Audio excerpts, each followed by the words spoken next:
So, something really unfortunate happened. My camera ran out of storage, so I'm now recording this in retrospect about 2 weeks after the event, which unfortunately is not what I wanted to have happen, but hey, things happen. So, yeah, pretty much my fourth game was against Joe, and he had a warband led by Glorfindel, mounted, and heavy armor, with 4 Rivendell Knights, because Sharon These was using the experimental army bonuses, and 8 High Elves with Spear and Shield. He also had about 20 Guard of the Glathrim Court with Galadriel and Rumel. And so it was Reconnoiter. He sent the Glorfindel's warband down one side, and Galadriel's and the Glathrim down the other side. So I decided to attack my whole army and just try to break him and kill Galadriel. And unfortunately, I didn't do either because Glorfindel did come back with a few of the knights, but the foot soldiers pretty much all ran off and got plenty of people off. And I was just like 2 off breaking him by the end of the game because I had to kind of swing around. And he kept getting some key heroic moves that just kept me from getting Galadriel. So unfortunately, I got no victory points from that match.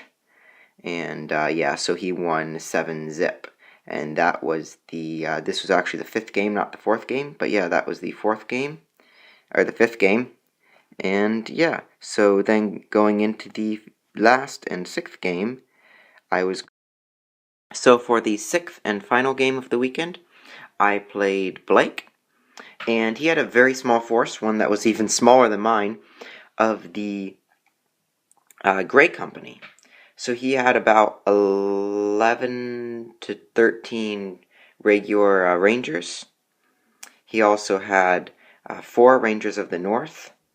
He had Gimli, Legolas, and Aragorn, as well as the 2 twins.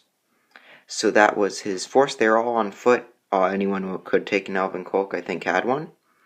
And yeah, so how the game went, we were playing Fog of War, which is my favorite scenario. And it is an amazing scenario to have last in the tournament, because even when you lose, you can still get quite a few victory points, and it's really fun and balanced because it's kind of focused on killing, but it's also focused on protecting one of your heroes, and it's focused on objective taking. So it's very balanced, it has everything in it, as well as you don't know if you've taken an objective or not, and it's just a lot of fun to play. The basic setup is good, 12 inches from your board edge. And yeah, so it's just a great scenario. It's fun and leaves everyone on a good note for the last game of the tournament. And yeah, so what happened is he was coming at me. I had chosen the bridge on his side. I wanted to kill Aladan, and I wanted to protect Galadriel. He wanted to protect one of the Rangers of the North. Yes, one of the Rangers of the North. Can't remember, I think he wanted to kill Biffer. And he was trying to get a grassy part, which was on my board edge. Pretty much the whole battle took place over there, because my army, I wasn't thinking about his objective, but moved on to the grassy area, because his whole army was marching forward with Aragorn's 3 might.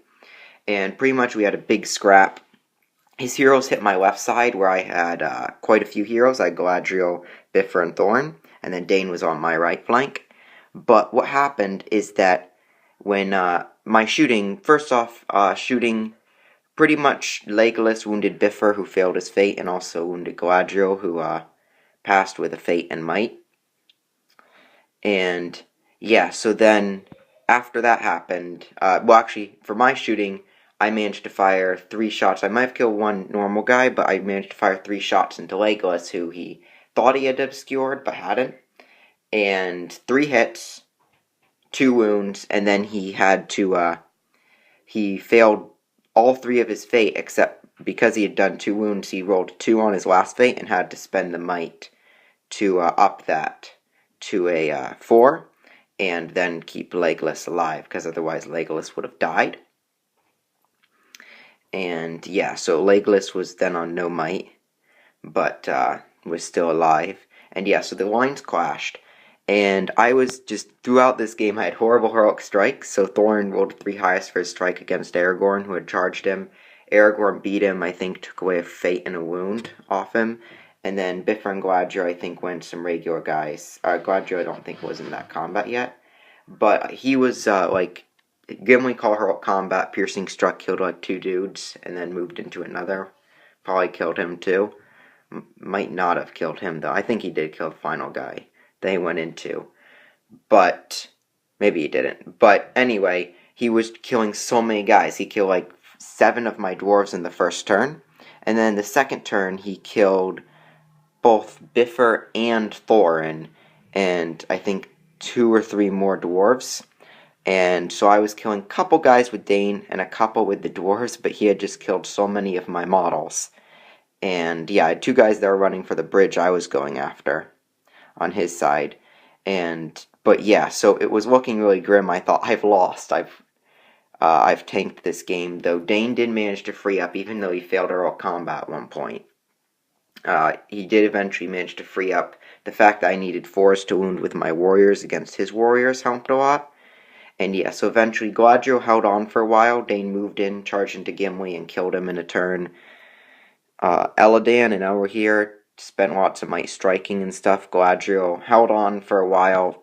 She went on Elladan, fluffed the roll, and I was thinking, oh dang, I wish I had done...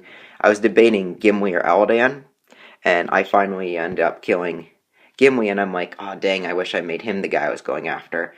But then, actually Elladan and Elrohir were failing some courage tests to gain Galadriel. And then, so, eventually though, Galadriel, rolled the 6. He didn't roll the 6 on, quite a few dice. Then Galadriel rolled a triple 6 to wound Elladan, who failed one of his fate and was out of might, so he died, and I got the hero I was going after. So that was quite good. Galadriel then died the next turn, because she was on 2 wounds at that point. No fate, no might. And, yeah, so it was pretty much a grind until I killed most of the last of his characters. And on that main battle area, I had a couple dwarves left. I managed to kill his last ranger of the north he had on that area, which was the one he was protecting. And then he was just throwing... He was always either moving first, or if he won priority... He'd use, because he'd move first with Aragorn's free point of might, or if he won priority, he'd strike against Dane with free point of might. Dane fluffed his heroic strike with his last might during the first of that, and then Elrohir would go into the dwarves, and so we were pretty much clashing back and forth, and yeah. So the dwarves managed to beat off Elladan and Elrohir, so that long enough to get them, and then Dane was beating off Aragorn, but then Elrohir is the one they're beating off. The dwarves killed Elrohir, and then moved into Aragorn and killed him. But what was going on at this time is I had managed to move 2 crossbows onto the bridge just within 12 of Dane, so they didn't need to take courage tests. And then he moved 1 ranger of the north to take a pot shot at him, killed one of the guys I had earlier. Legolas had killed another guy I had sat there earlier, so it was my reinforcements of the objective that were still alive. And then the dwarves both shot and killed him with the crossbows, and then Legolas moved, getting ready to try and contest the bridge. Both my dwarves shot, 1 hit, rolled a 5 or a 6, and then the Legolas died because he was only on 1 wound at that point. And then, yeah, so it was a really good battle and was really fun. And yeah, I definitely enjoyed that game against Blake. So that just leaves us with the award ceremony. So there were 3 prizes. There was Best General, which is whoever got the most victory points, wins and losses not counted, out of their top 5 games, though. So your 6th was a forfeit or a tiebreaker. And then there was also Best Painted, which judges for the CaptainCon event came in and scored. There were 5 points you'd get for different techniques you'd use, and then 3 points, 1 for each judge, for a judge's favorite. And then there was Best Overall, which is the best combination of victory points and painting points, which is the overall winner of the tournament when you get that. So Evan Iverson actually won both the Best General, so Best VPs, and Best Overall, so best combination of VPs in painting.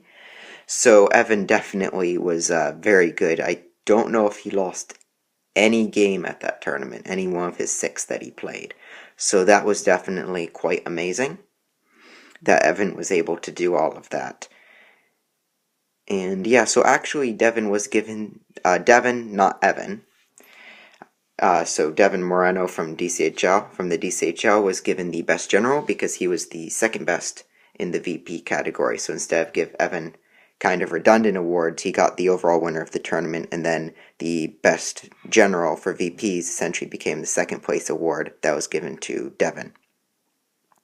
And then for the best painted, as you can probably see in the picture, I actually won best painted army. So I won with 7 points. So all of the technique points, and then 2 of the 3 judges had put down mine as their favorite army. So yeah, I am quite proud that I won a painting award, and very, very happy with that for my Iron Hills army. I'm quite proud and happy of that accomplishment. So yeah, that was the tournament. A Shadow in the East 2 ran by Matt Iverson, an excellent event, and I definitely hope that he runs it again next year because I definitely want to go. So until then, be sure to like, comment, share, and subscribe. Support your Hobbit hobby, and Akman Ruki Astu. Thank you.